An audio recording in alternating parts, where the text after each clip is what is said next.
রাজধানীর উত্তরায় July August গণহত্যার মামলায় ঢাকা উত্তর সিটির সাবেক মেয়র আতিকুল ইসলাম সহ ৬ জনকে ১৭ ফেব্রুয়ারি আদালতে হাজির করার নির্দেশ দিয়েছেন আন্তর্জাতিক অপরাধ ট্রাইব্যুনাল। প্রসিকিউশনের করা আবেদনের উপর শুনানিতে আজ আন্তর্জাতিক অপরাধ ট্রাইব্যুনাল এই আদেশ দেন। এছাড়া এক পুলিশ কর্মকর্তার বিরুদ্ধে পরোয়ানা এবং কনস্টেবল হোসেন আলীকে জিজ্ঞাসাবাদের অনুমতি দিয়েছেন বিশেষ ট্রাইব্যুনাল। আদালতে রাষ্ট্রপক্ষে শুনানি করেন প্রসিকিউটর বি.এম. সুলতান মাহমুদ ও গাজী মনোয়ার হোসেন চৌধুরী।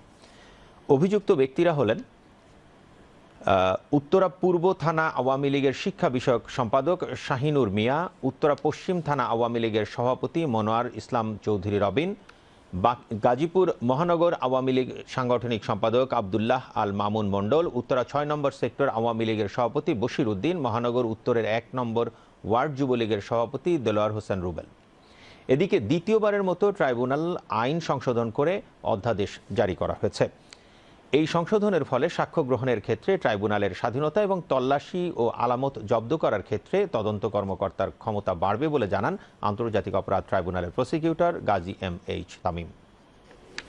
অন্যান্য ৬ জন নেতৃবৃন্দের বিরুদ্ধে প্রোডাকশন ওয়ারেন্টের জন্য আমরা অ্যাপ্লিকেশন করেছিলাম। ট্রাইব্যুনাল সে আবেদন মঞ্জুর করেছেন এবং আগামী 17/2/2025 তারিখে তাদেরকে হাজির করার নির্দেশনা দিয়েছেন।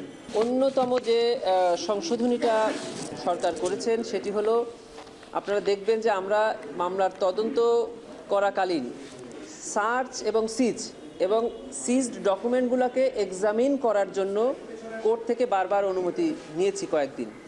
1973 সালের আইনে এই অনুমতির কোনো প্রয়োজন ছিল না। পরবর্তীতে একটি সংশোধনী আনা হয় যে কোর্টের পারমিশন লাগবে সার্চ এবং সিজের জন্য।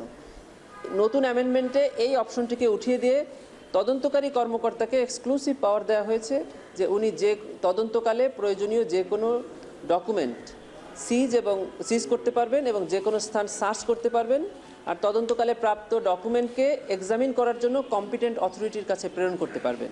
আরেকটি অন্যতম সংশোধনী যেটা হয়েছে সেটি হলো যে আসামিকে তার যে সময়টি ডিফেন্স করার জন্য, আগে এটি 3 সপ্তাহ ছিল, পরবর্তীতে এটিকে 6 সপ্তাহ করা হয়েছিল, এখন আবার সেটিকে 3 সপ্তাহেতে ফিরিয়ে আনা হয়েছে।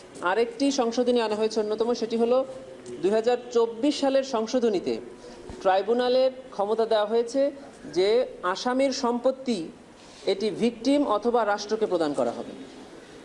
এখানে সংশোধনী এনে এই আইন বা এই ধারাটিকে কার্যকর করার জন্য ডিউরিং ট্রায়াল আসামির ওই সম্পত্তিকে যেন ফ্রিজ করে রাখা হয় বা সেটিকে ট্রাইব্যুনাল তার অধীনে নিয়ে নিতে পারে, সেই এখতিয়ার ট্রাইব্যুনালকে দেওয়া হয়েছে।